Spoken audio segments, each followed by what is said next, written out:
Le film commence par nous présenter le professeur Joseph Hayter, assis dans sa Mercedes, en train de jeter un coup d'œil à une photo.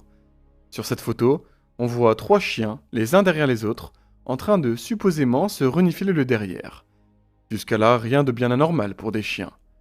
Soudain, un camion s'arrête juste derrière sa voiture, et le chauffeur va arroser les buissons un peu plus loin. En voyant cela, le professeur Joseph sort son fusil et le vise. Après ça, écran noir, et on nous présente 2 filles, Jenny et Lindsay. Les 2 amies vivent ensemble aux États-Unis, mais sont actuellement en voyage en Allemagne. Puis Lindsay a trouvé un plan pour une fête dans un coin, à l'abri des regards. Elle a obtenu une invitation à cette fête spéciale, mais ne savent pas exactement où elle a lieu. Les 2 jeunes femmes ont déjà pas mal voyagé, mais ne connaissent rien de l'Allemagne. Elles décident alors de louer une voiture et de partir en début de soirée pour la zone présumée de la soirée. Malheureusement, elles ont du mal à trouver et se retrouvent paumées dans la pampa au milieu de nulle part. Après s'être engagées dans une impasse, elles font demi-tour et soudain, leur pneu est crevé. Scénario basique pour un film d'horreur. Elles essayent d'appeler une dépanneuse, mais au milieu des bois, il n'y a pas de réseau, c'est normal. Tombées en panne en milieu d'une forêt inhabitée dans un pays qu'elles ne connaissent pas, décidément, elles cumulent. Par mesure de sécurité, préfèrent rester dans le véhicule et attendre que quelqu'un passe par cette même route et les aide. Par chance, peu après, une voiture arrive et les 2 lui font signe pour lui demander de l'aide. C'est un ancien à l'air peu commode, le profil type du tueur en série. Lorsqu'il voit qu'elles sont toutes seules au milieu de nulle part et sont en voyage ici, l'ancien décide de les insulter. Vu la gentillesse du gars, les 2 jeunes femmes choisissent plutôt de s'enfermer dans la voiture et de le laisser partir, ce qu'ils s'empressent de faire.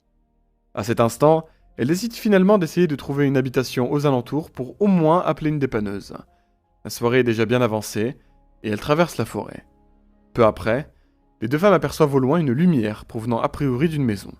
Elles se mettent en route vers celle-ci, et pour que la panoplie du film d'horreur soit complète, il se met à pleuvoir des cordes. En toute logique, Lindsay et Jenny arrivent à la maison trempées jusqu'aux os. Elles sonnent à la porte, et c'est le fameux professeur Joseph qui leur ouvre. Les 2 filles lui racontent leur histoire et demandent à passer un coup de fil pour faire venir quelqu'un pour leur voiture car elles ne connaissent personne.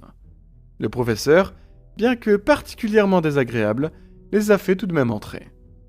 Dans le salon, il y a une peinture particulièrement glauque qui attire leur attention.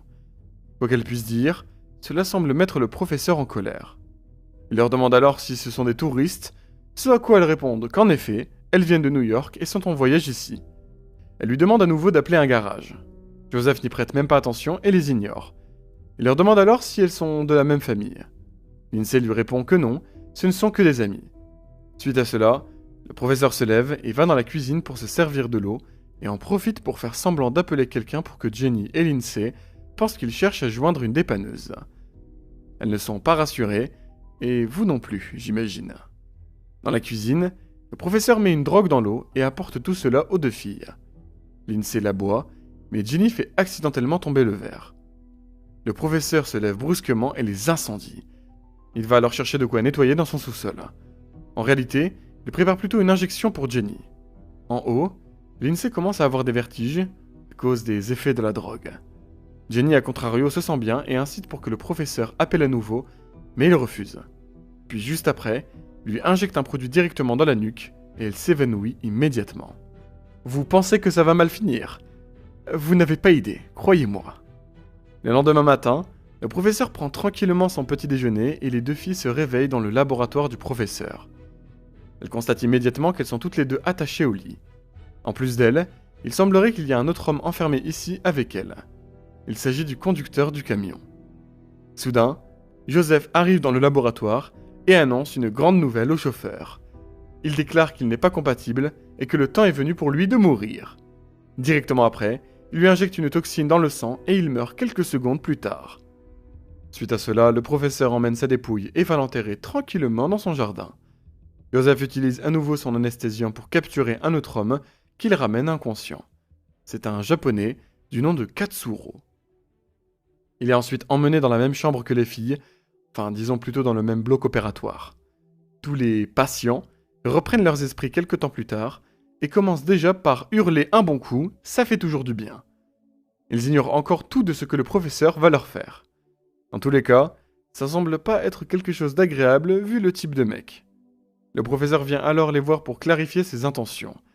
Il se présente comme le professeur Joseph Hayter, un chirurgien célèbre maintenant retraité. Bien que clairement fou, il était spécialisé dans la séparation des siamois.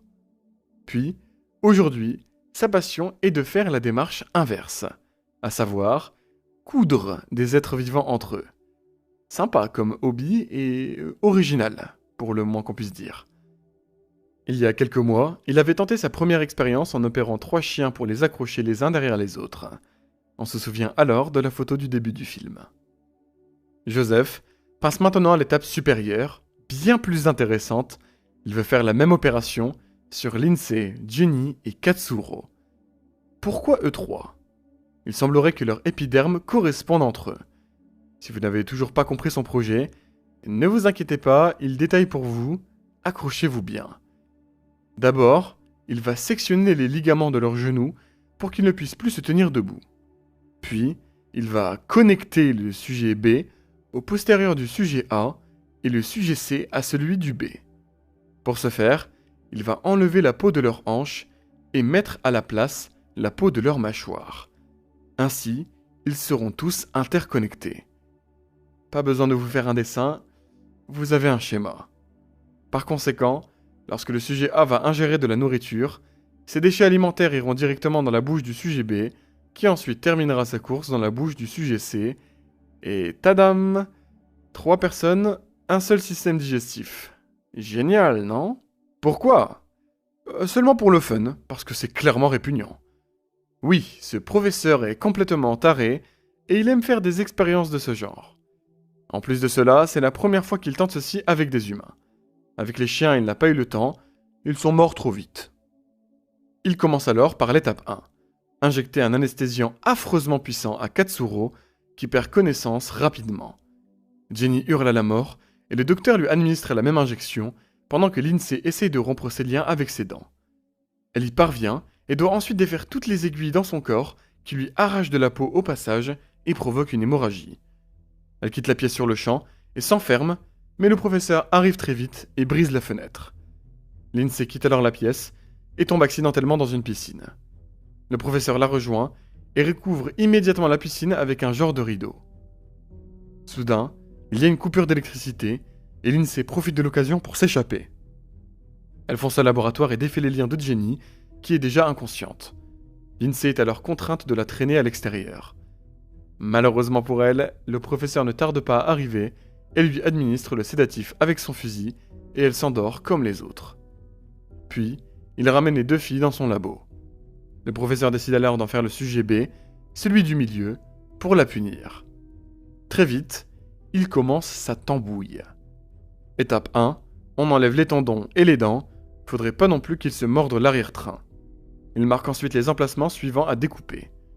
Vient l'étape 2, échanger la peau des hanches et du visage.